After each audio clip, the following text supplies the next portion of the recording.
afternoon, everyone. Welcome. Thanks for coming at this such busy time of the year. But we have the opportunity to have Irene Amoke here, who is the Executive Director of the Kenyan Wildlife Trust. And she's an Eisenhower Fellow, and that's how we got her here. So I'm going to let Robin introduce Irene because she works very closely with her, but I just wanted to say welcome.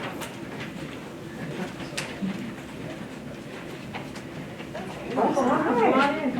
Okay, it took me a while to find the room. Yeah. We might have others, who knows, but they'll come. Oh, thank you everyone for coming. This is great. So some of you know Irene and some don't, but let me just tell you a little bit about her bio. So she's from Kenya, in the western part of Kenya. And she got her bachelor's degree at the University of Eastern Africa in Vaccination, and then continued on to Oxford Brookes to do her master's and her PhD. Her PhD work was on sort of the environmental impacts of land use in the Mara, particularly tourism. It was the land use she was focusing on. She worked for the Kenyan Wildlife Service for a while, between her bachelor's and her master's, and then went on to work for the Masai Mara Wildlife Conservancies Association, and then also obviously the Kenyan Wildlife Trust. So let me tell you what the Kenyan Wildlife Trust is about. So the goals of the Kenyan Wildlife Trust are to protect vulnerable predator populations and educate and empower local communities about environmental stewardship. I know her, I guess I met her maybe a little bit before we launched the One Mara Research Hub, so she is now the co-leader and the real leader. I sort of support her in this idea of building a boundary organization between research and policy in the Mara region. It also turns out to be a boundary organization among researchers, because that's also hard to do too, so it's boundary in several different directions. Anyway, so I'm going to stop talking and say, Irene, so grateful you come to CSU, and we're so interested in what you have to say. Thank you. Thanks, Robin and Kathy, for inviting me to give a talk, and it's really nice to see familiar faces from home. Seeing you here since we last met in 2020, last year in 2019. So yeah, it's really an honor to be here. I'm in the US for an Eisenhower Fellowship, which I'll talk about at the end of my presentation about KWT. So I'm not going to give a lecture because I don't know how to, but I'll just talk about what we do, and I'm hoping that we'll be able to engage and you can ask questions and just give me your thoughts on what we are doing, and yeah, we can just have a chat. So as Robin mentioned, I work for the Kenya Wildlife Trust, which is, we focus on predator conservation in Kenya. And the reason we choose predators is, we believe that predator health is an indication of the ecosystem.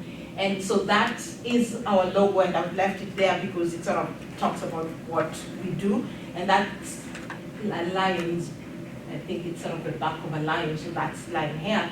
And that's a claw mark across the logo. Some people get it, some don't, so I thought I'd explain. And what our value proposition is that we're driven by science and focused on people. And for me, that sort of explains my evolution as an ecologist. I was trained as a zoologist, really focusing on wildlife and just the environment. And I didn't focus on people a lot because I was more interested in the animal. But over time, after doing my PhD and working with KWT, spending a lot of time in the Mara, what's become obvious to me and has been obvious to a lot of people for a long time is that you can't really have and say that you do wildlife conservation if you're not working with people and if people are not at the center of what you're doing. So for KWT, we've been looking at our work and having people right at the center, and people, especially people who live with wildlife. So I'll we're talking about what interests me the most and why I'm here, and it's how we can build collaboration and inclusivity for conservation and for positive conservation impact in the Mara, but hopefully across other wildlife regions in Kenya. And I think some of the lessons we learn can move beyond conservation and into day-to-day life, because I think collaborating and including everyone is not something that's easy to do in all aspects of life. So KWT really focuses on looking at healthy predator populations. What are some of the challenges facing them? How many are there? How many lions, how many cheetahs are there? And we want to keep using and encourage our scientists to use data. A lot of you, I'm sure, deal with data and really good science. So we believe in having an evidence base to be able to design community conservation programs that are effective, and design these programs working with the community themselves and other stakeholders in the landscapes where we work. So KWT has a presence and works with partners across 3 key ecosystems in Kenya.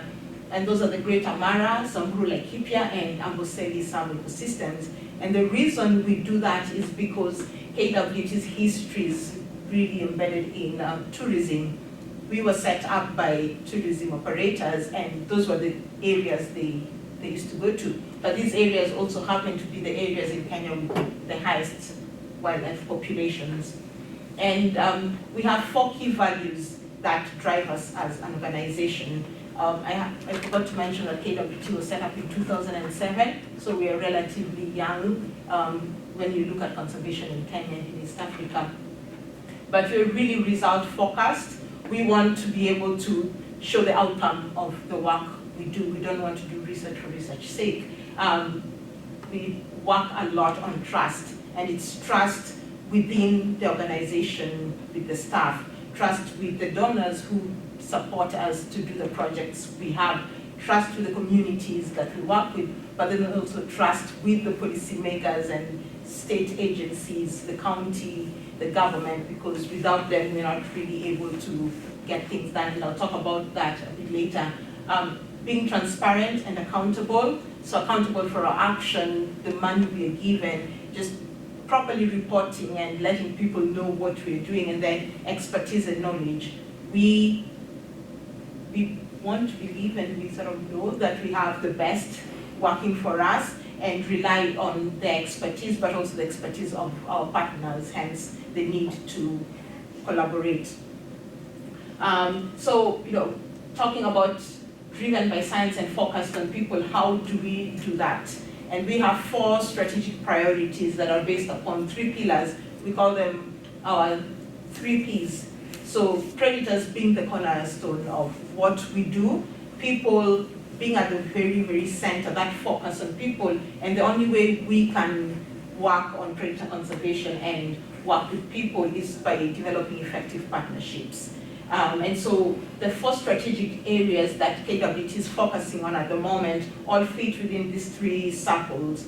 So we have the One Mara Research Hub, which is where Robin and I, work together closely. I'll talk about the One Mara Research Hub, but under partnerships, we also have partnerships with the Kenya Wildlife Service, with the Ministry of Wildlife and Tourism, partnership with other organizations across Kenya, and then partnerships with the communities and other stakeholders. And then under predators, we have the Mara Predator Conservation Program, which is KWT's flagship project. Based in the Mara, it's been running since 2013. I'll talk about some of the work we do there. And then under people, we've got a livelihoods program that's new. That's a COVID baby, because that's when it was designed, and it's a very strong partnership with the Kenya Wildlife Conservancies Association, and that's where inclusivity comes in, trying to include all sectors and all people, within the community in that program. And we call it ufugaji hifadhi, so for people who understand Swahili, it's sort of livestock and environment, and how do you bring the two together rather than seeing them as separate. And then finally, we have a conservation leaders program.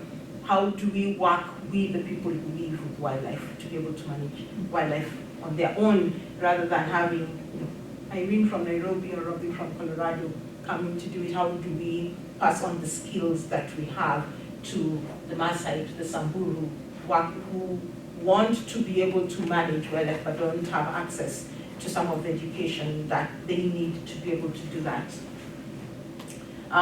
So the first, you know, thing I talk about is the One Mara Research Hub, where we want to be working with knowledge partners across Mara. So it's different projects across the Mara, different researchers, different organizations. The Mara is iconic. People love coming to do research there. People have been doing research in the Mara for decades, 40 years, 50 years. But the one thing that always lacks is communication of what's been done. And all the time, you know, you go talk to community members, they'll say, oh, but I spoke to another researcher last week. You go talk to county or KWS and they say, you guys just come here and collect data and get PhDs.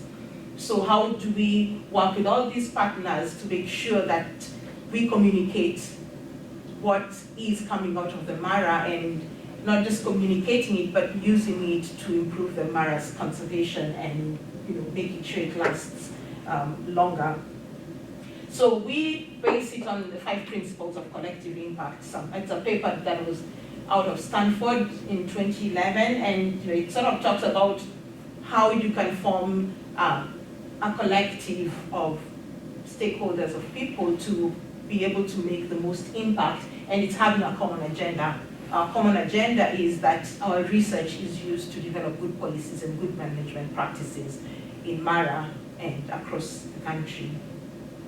And having mutually reinforcing activities. What are some of the things that we can do together as, you know, 20, 50 researchers that benefit the ecosystem? And there's some that we've done, you know, working with Narok County to develop the spatial plan, giving really strong, you know, science evidence base that they could use to develop a land use plan, something that in the past has been really difficult to get Narok County to sit down with researchers, but by us going as a collective, then they were able to sit and listen to us. Continuous communication of the work that's being done, the results of our research, whether it's good results or bad research, but results, but also letting other researchers know what we are doing so that we don't have this overlap of research happening, and foster collaborations. And then backbone support is, how do you support this collective? How do you get funders and donors to give money to be able to run this group of people, how to support workshops, to support, you know, the meetings that's needed. And then finally, having shared measurements. How do we measure success? How do we measure impact? How do we get something that is similar, so that when we are talking to the different policymakers and managers, we are not saying the same thing in a different way, or a different thing in the same way, which happens with researchers and scientists. So for this was sort of some of the reasons and some of the principles that brought together this group of people to form the One Mara Research Hub. And so some of the key activities we do, again, very closely linked to those pillars: research coordination, evidence synthesis. You know, like I've mentioned, what we did with Narok County spatial plan, just going and telling them, this is what we've done, this is what we've seen, areas for potential corridors. These are the areas that have high land use, and, you know, why that particular land use might not be good. We have communications of the outputs we do, having, you know, meetings and presentations, influencing conservation policy and practice. That's really important, because a lot of times we complain that the government has policies that are impractical, but we've not really communicated what we think the practical policies are. So how do we best do that? The best way we found is going as a group and speaking a common language. Then finally, data management and information sharing, you know, collecting data and sharing that data. Not very easy for researchers to do, because I think the PhD students know, you just publish or perish, and, you know, you don't want to perish, so you hold on to your data, but that data may be important for changing what's happening in the ecosystem, and some of the challenges we meet are because people are not sharing data. So we're trying to promote data sharing by having a portal where you can put some of the data that you feel is not, is not for publication yet, or have a caveat on it. And then finally, operations and resource management. How do we, we need to raise money to run the hub. We've got a coordinator and a data analyst. How we need to make sure that they have a salary to be able to do all these things and coordinate all those activities. So the Livelihoods program is partnership between the Kenya Wildlife Conservancies Association and Kenya Wildlife Trust. And one of the things we realized during COVID was that tourism dollars stopped coming in. Farmers, small farmers who were relying on lease fees from the conservancies were not getting as much money as they expected to get, or in some cases not getting the money at all, and livestock markets were closed. So even though people say that livestock is secondary income, and some say it's primary, then it was not possible to actually take your livestock to market because COVID protocols. And so we started talking with the Kenya Wildlife Conservancies Association and discussing some of the challenges that their members had. And it was all about the livestock value chain, and we got to discussing why that has never been cracked across wildlife areas. Livestock is a big thing. Cattle, people are always setting up livestock projects, but why did they stay beyond 3-5 years? And one of the things we realized was that the first sections of the value chain were sort of ignored. Everyone jumped to, let's fatten the cows and take them to market and get the best price for our cows. But animal husbandry was sort of ignored, and sheep and goats were ignored. I like sheep and goats. A lot of people don't, but I like sheep and goats. I think they're interesting, when we look at how they eat, how they utilize the environment, but also the impact on the environment. And especially in the Mara, that was never considered. Livestock projects always focused on cows. So how could we better bring in sheep and goats into that thinking? And one of the ways we found out was through youth and through women, both groups in the society who don't have a say in cattle. I may be wrong, but that's the experience we had. But they had a lot of sheep and goats, and women especially were able to own, buy, and sell sheep and goats. But then a lot of environmental damage was caused by those small stock. So how could we engage the women and youth to make money from the sheep and goats, but work with them to try and restore some of the degraded lands? And for women, I think restoration of degraded land sort of helps, because you don't have to wake up in the morning and walk the sheep and goats 10 kilometers away if you're able to graze them. But then also looking at land use change in the Mara, more fragmentation because of the land tenure system, so more people fencing, so lack of access to communal grazing.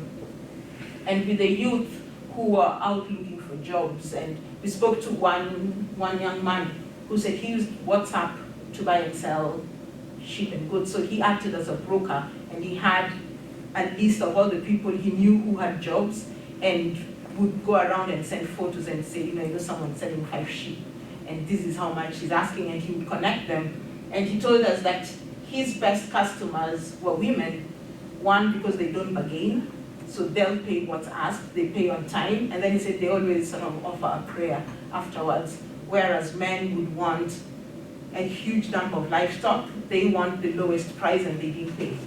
And so with that, it's that realization that women actually own livestock.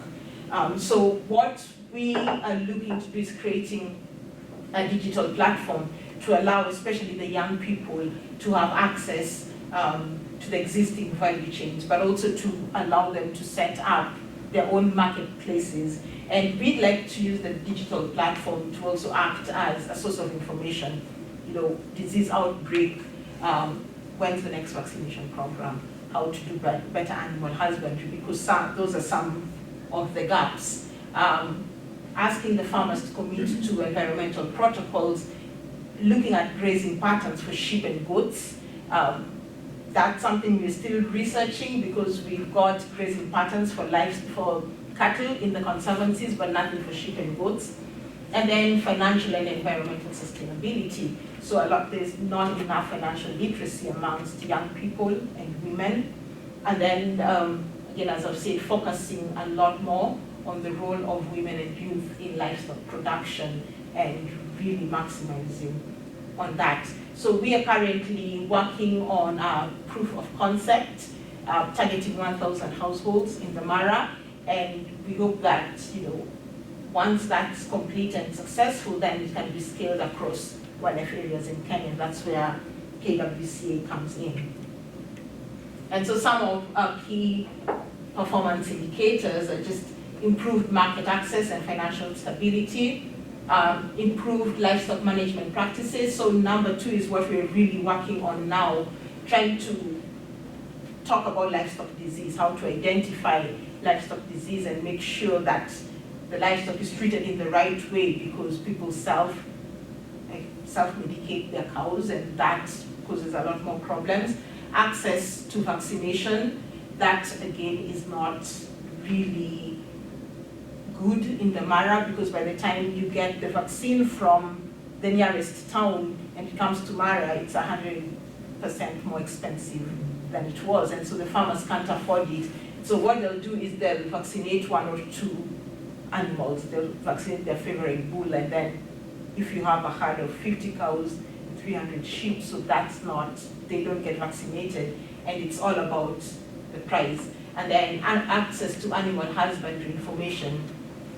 I was shocked that some Maasai think that they should not give their cows water every day because of some belief that it's not good for them. So bringing in vets to talk to them about that. And then gender equality, trying to work more with the women. A lot of women groups are coming up in the Mara. At the moment, one of the new things is milk. So one of the big milk companies has set up a collection center not too far from the Mara. So more women are selling milk to Brookside. So how do we make sure that they're getting the most out of the milk? And then finally, reduced environmental degradation, and that will then lessen human-wildlife conflict. I talked about the other section on inclusivity, which was a conservation leaders program. So KWT has had a scholarship program for a long time, since 2007, and the program focuses on young people in the 3 areas that we have a presence in, but it's very focused on tertiary education. So because the government, there's free primary education, there's more access to secondary school, but beyond secondary school, it's been very difficult to get some of the young people in these areas, which also happen to be marginalized areas in Kenya, get into school. So KWT offers full funding to young interested people to go into college and university to get certificates, diplomas, degrees in courses that are related to natural resource management. And the plan and the encouragement is that they're able to go back and work in these ecosystems instead of doing what everyone does, which is going into the cities. And so far we've been able to have a really good turnout, but in 2020 we decided to scale it up and target more people rather than taking 1 or 2 students, start raising funds to take 10 people to university or 10 people to the local college. And we've managed to get one of the financial institutions to actually commit, they've committed 50,000 for the next 2 years to help us take a bigger group of people to university. But then again, it's based on gender equality, so it has to be 50-50. And then again, how do we measure success? I'm not going to talk through all that, I can share this, but it's how one of the things we need to do is prove impact and prove that young people actually get the education, get jobs and improve, the economic well-being, and not just get jobs and then there is no access to work. So finally, I'll talk about KWT's flagship project, so the Mara Predator Conservation Program that was set up in 2013. So, why Mara?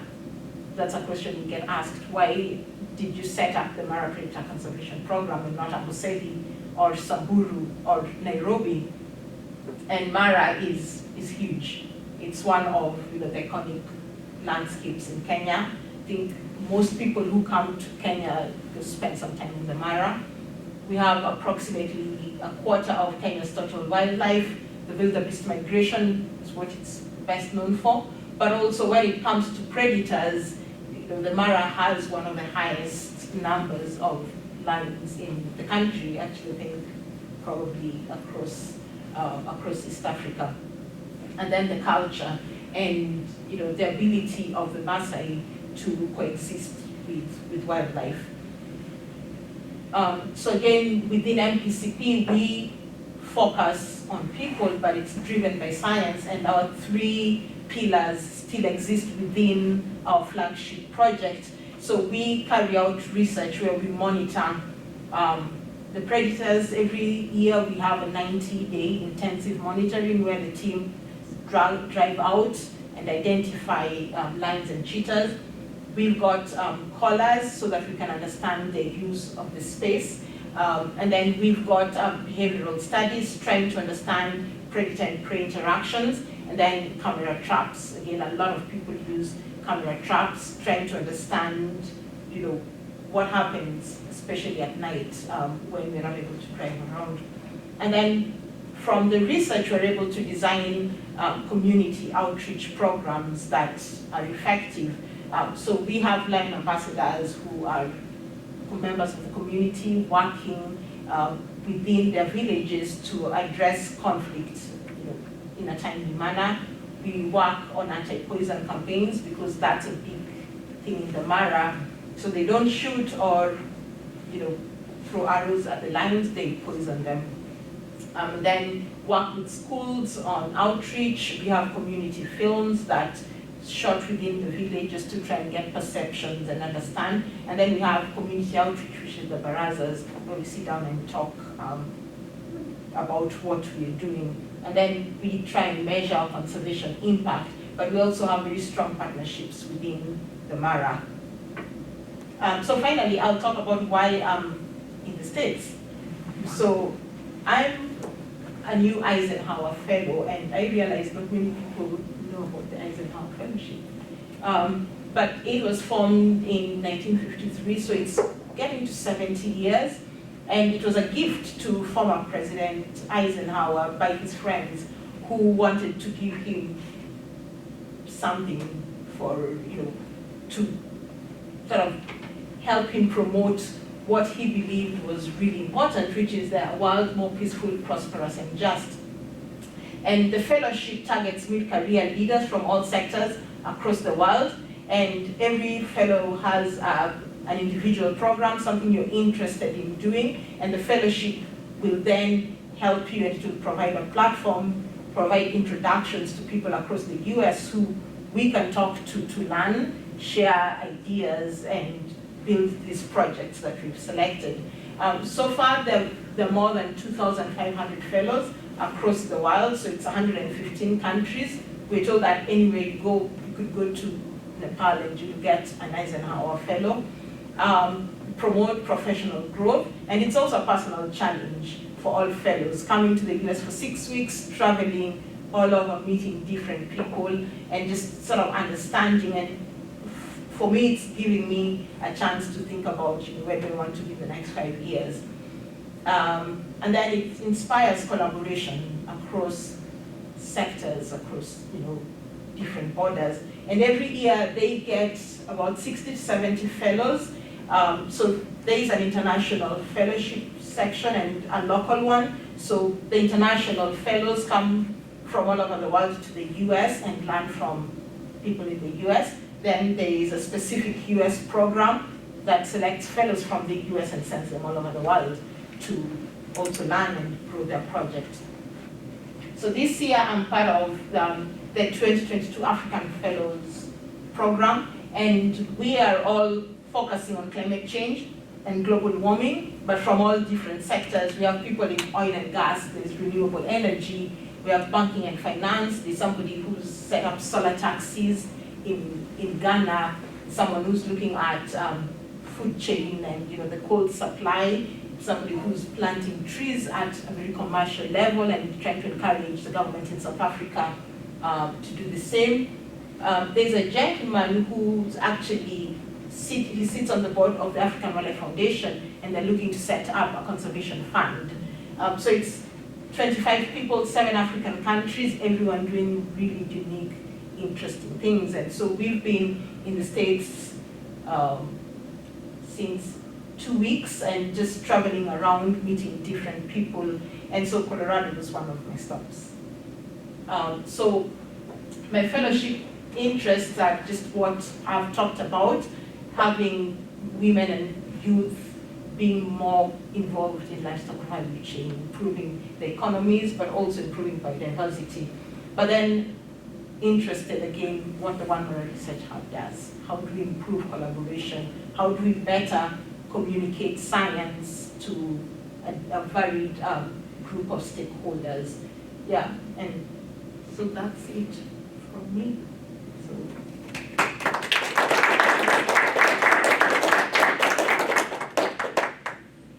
Questions for Irene? Or comments, suggestions? Yes. Could you say a little bit more about how you help people deal with disease problems and vaccines? What do you actually do? You mentioned the cost of the vaccine is a big hurdle, but how can you help people identify the diseases that they have and deal with them? Okay, so that's one of the new things we are doing. So in early March, we set up a workshop, and the way the program is run is because we can reach 1,000 households ourselves. So we've divided the area into sort of 20 sectors, which is like 20 villages, and from each village we employed a young person who's, a lot of them have graduated college. They are very IT savvy, and what we did was bring in some government trainers, because Kenya has a vet training college, something I didn't know until that moment. And what they came and did was hold a 3-day workshop and talked about the very specific diseases that affect sheep, goats, and cows in the Mara, and talked to the young people about how to identify those diseases and what caused those diseases. So just letting them know that if it's something caused by ticks, then you really should not be spraying them with something for fungal infection, which is what happens. And so the idea is that these young people are able to then go into their local villages, which a lot of times they all know each other, and talk to their fathers and their uncles and say, if your cow is not moving for 3 days, it's called the 3-day disease, it ticks, and this is what you can do. Put charcoal ash and then secure the cow so that animal, predators don't attack it. Then after 3 days, it should stand up and go. Don't go and give it, because a lot of times they'll go to the local agrovet and get something and give the cow. So it's just how do you identify what disease has afflicted your stock, and what do you do? And then on that app, the digital platform, it's also, the young people asked, how do we have, where you say the cow has foam out of the mouth, click next. So then it's a self-diagnostic tool. And then in terms of vaccines and access to vaccines, it's expensive. So it's also how can we as KWT and KWCA work with government agencies to make sure that they're able to give a better price to the livestock owners, but also come up and share a vaccine calendar, because in the year there are X number of outbreaks. How do we pass on the message that the outbreaks, and when is the right time to get a vaccine for foot and mouth? Where is it that you can go and get it? So right now it's more passing on the information, and then the next step would be to then work with the agencies that provide vaccines and talk to county who should be vaccinating livestock to subsidize that. $10 for one vaccine is a bit much, because by the time it gets to the Mara, it's inflated and the vet has decided that it's business. Which government agencies do you work most closely with in that regard? So at the moment, we are talking with Narok County that has a vet department for the whole county. There's an agency that deals with, I think it's the Kenya vaccine program. There's an agency that has vaccines, and they have them you can get in bulk rather than going to get as a retailer. So how can we work with groups in the Mara to approach this agency and get it in bulk? Then it's a bit cheaper. The other challenge has always been the cold chain, because by the time just like COVID, they need to be at a certain temperature, and that wasn't available. But now with COVID, the government has made sure that there's a cold chain available. So that has sort of solved itself. So we are hoping that with a cold chain in place, that the vaccine there'll be a bit more accessible and people will know. But working with these young agents, just to talk about it and tell their communities that we've got a vaccine for foot and mouth, it's at this market on this day, and it's not $10 anymore, it's $3, so you can go get it. Excuse, do you do the same with rabies and I guess domestic cat dog disease, just given the predator? Yes. Side? We run, under the Mara Predator Conservation Program, we run a rabies vaccination campaign every year, and it's done in collaboration with the conservancy, so we do a lot of them on Kishu, and it's bringing in the vets to vaccinate the domestic dogs so that can prevent the movement of disease. And that's free because the government has in place a strategy to eradicate rabies.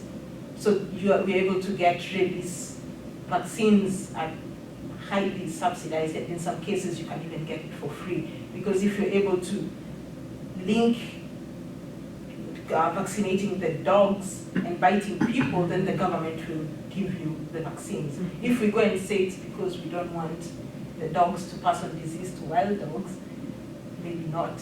But if you use the human angle, then we're able to. So we run a rabies vaccination campaign every year. And so those two, I guess, like in some ways they're quite parallel efforts, this, say domestic dog and livestock vaccination program, but it sounds like the mechanisms and especially the distribution approach is completely independent and different for Yeah. those two. Yeah.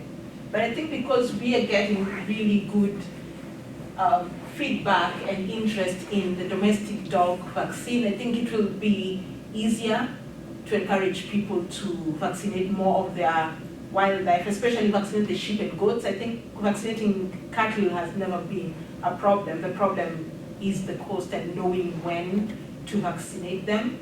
But because there's more interest now and they're used to seeing, the vets coming and vaccinating the dogs and cats, I think we'll probably have more success getting an entire herd vaccinated and not just the ephemeral group, which is what happens.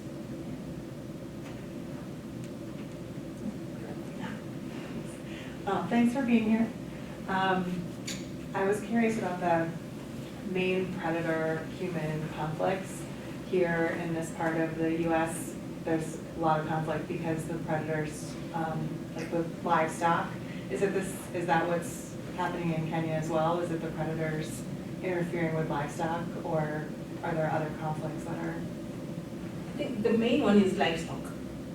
At least from our experience, it's, livestock, and there's more interaction between wildlife and livestock because of reduced space and fragmentation.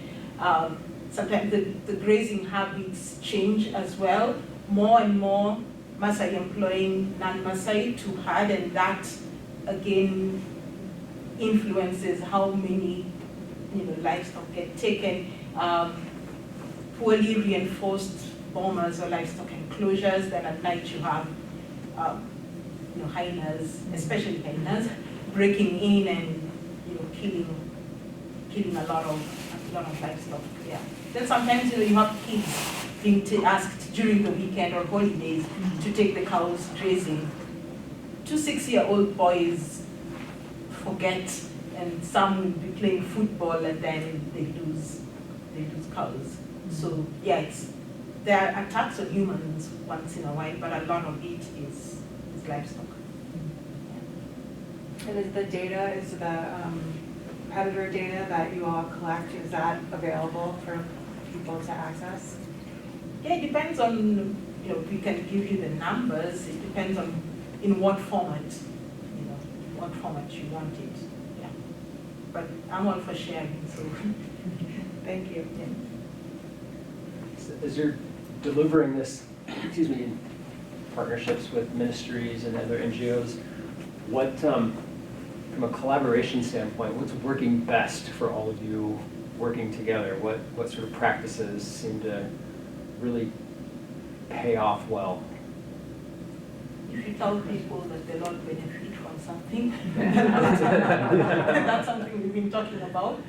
I think it's that shared interest, and if you have a group of people who are really worried about one particular issue, then there's willingness to come together and sit and talk. So one of the very first workshops we had was about fencing, because everyone was worried and is worried about fencing in the Mara and what it means for wildlife movement and livestock movement, but also for people and some of the challenges that were being experienced. So when we set that up, we got a lot of interest and a lot of people attended, and the county also attended, and so they were able to hear, but also see on a map how many fences there are, how much land is lost, because as researchers we're talking how much land is lost to wildlife, but then from a community angle, it's how much land is lost to livestock because they're not able to access water and grazing lands, and then it becomes now a county problem because then the community, saying our livestock are suffering, so now it's political. So something, like that shared interest, that works. Are community members taking any interest in collecting any data for themselves, or are they mostly relying on researchers coming from outside to document what's happening in community spaces? I think the community, they might not collect the data in the way we do, but there's a lot of knowledge there. So they understand, livestock movements and wildlife movements and why certain things happen at certain times. So there's that traditional body of knowledge, and I think there's a move towards trying to document that, going to talk to the very old Maasai man to understand, what's been happening and what they think of the changes, what they think of, say, climate change, and having that somewhere that people can reference. But there's definitely a big body of knowledge from the people who live there. A second follow-up question. I wonder if it would, because we talked earlier about citizen science, and I wonder if making it possible or working with communities to figure out mechanisms that they can use for collecting their own data might help with democratizing the science and giving a little bit more power to the communities by allowing them to collect their own data and not necessarily I don't know what that would look like, so I'm not saying this because I have a proposition, but I think the Just a question thought. would be, what would they use the data Yeah. for? So Mhm. if we ask them to collect, they'd be like, why do we need it? We know what we know. right. But if we ask them to collect it for us, and we work with the communities, like, most of, actually, I think 90% of our Mara staff is from the community. If it's a job, then, you're paying. So they'll collect and they will give advice and sort of, and explain the nuances. But for them just to collect for, I don't know, I think they just, it's maintained sort of and passed on to the younger people. I know some predator projects run like compensation programs in case of like livestock loss to predators. Do you engage in those sorts of compensation mechanisms, or is it like too hard a topic to? No, we don't, because it's not sustainable. Yeah. Because, and it's government's function to compensate lost wildlife, lost livestock or life or damaged property.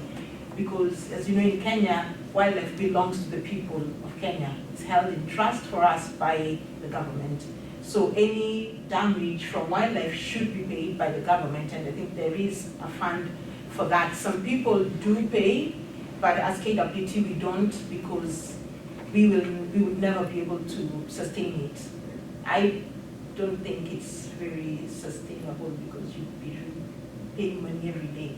Because sometimes someone loses, we had a case of someone losing, 50 sheep and goats where hyena comes in and just kills them. Then, we just don't have that kind of funding. But some places do, like Big Life, I think pay some money. I think they call it consolation. They don't pay the full thing, but they give you just enough. What we try to do is try to solve why rather than to react. So if you lost your cows or your goats, why? Is it because your enclosure was poorly constructed? So then we'll come in and support in securing that enclosure. Or if you don't have one, then we'll come and help build one. If it's about poor, herding techniques, then we'll train the herders on how to herd and give information on where the pride of lions are, so then it's avoided. So we try to be more preventative than not. And a lot of times we talk about coexistence, and I had a meeting last week with a lady who told me that coexistence can't be taught. It's a value. And unless a community has coexistence as a value in them, it's not something that can be forced. It can be incentivized, but we can't force people to live with wildlife. So that for me was a light bulb moment.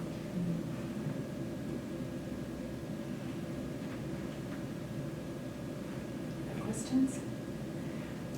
I have one.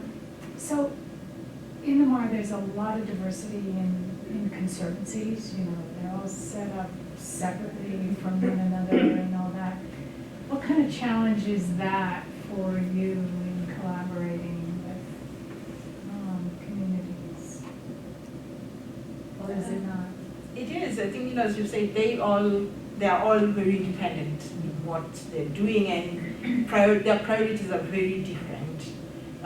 So as an ecologist, I think the main, the driving factor behind the conservancy should be for wildlife as a refuge. So I believe that, we need to monitor the wildlife there. But for most conservancies, it's income. We've leased land for tourism, and we're giving income back to the community. So it's about priorities. But it's been more than 10 years since the first conservancy was set up, the Mara. And the question that's being asked is, okay, prove that conservancies are good for wildlife. Mm-hmm. And so then I think it's getting easier to collaborate when it comes to monitoring, because now those difficult questions have been answered. I have a related question.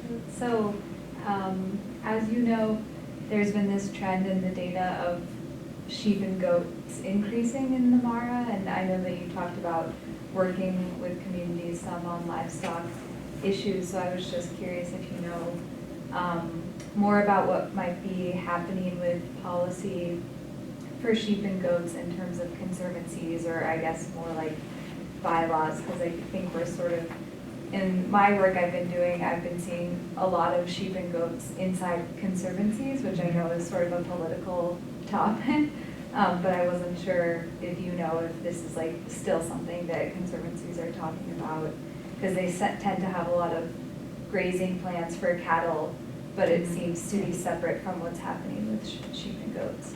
And so the policy is still no sheep and goats in the conservancy. So I think a lot of the sheep and goats that we see in are illegal, Okay. but during drought it's very difficult to drive those out because everyone brings them in. So trying to talk to the conservancies on, how do you have good grazing practices for sheep, goats, and cattle.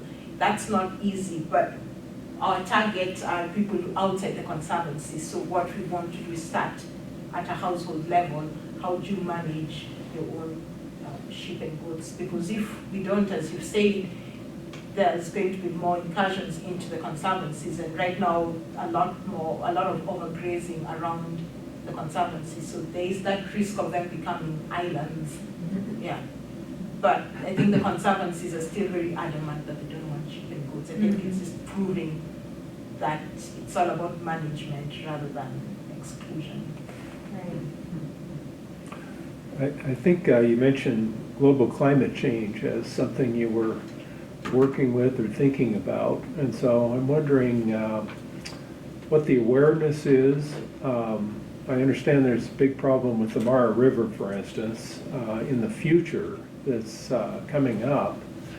And are there ideas and plans and ways of dealing with that water shortage for both the wildlife and the livestock? And are there studies that show what the implications of various strategies for dealing with that are? Here in this country, we have a huge problem now with the Colorado River. It's just not as much water available, and millions of people are having to cut back. And are there things happening now? What are the plans for the future?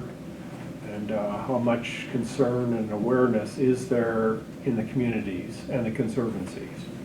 Yeah, so the Mara River, there's a lot of work done on it, and as it gets into Tanzania, there is one cross-border government collaboration between Kenya and Tanzania. I think that's at a ministerial level, and those talk about dams. I think Kenya's Vision 2030 has a section where they talk about putting a lot of dams, close to the Mara River, and I think that's not going to happen anymore because there's been a lot of lobbying. But it's also the conservation of the Mau forest, and that the government has taken on. Again, the Mau forest is very political for people who know Kenya. It's all about land use and who owns the land. But in terms of trying to green the Mau, I think that's happening. The Mara River goes across different counties, so it's up to the different counties to have in their spatial plans strategies on how to manage the river. Sometimes they've done sort of a walk along the river and taken out the small irrigation pumps, because that's one of the big problems. Farmers put irrigation pumps and they pump water directly out of the Mara River into the farms along the river. And if you have 50 farmers doing that downstream, there's really no water. And then the rains, sometimes the Mara River overfloods, then sometimes you can walk across it. And the impact of that are really being felt. So when looking at the spatial plan, so for instance, like the Narok County spatial plan, and even the Mara ecosystem plan, there's a debate on how far it should go. because the Mara River is the lifeline of the Mara, should we be talking about managing the Mau, which is in a different county? So it requires, again, collaboration between the counties, but then at a ministerial level, for them to come up with the policies.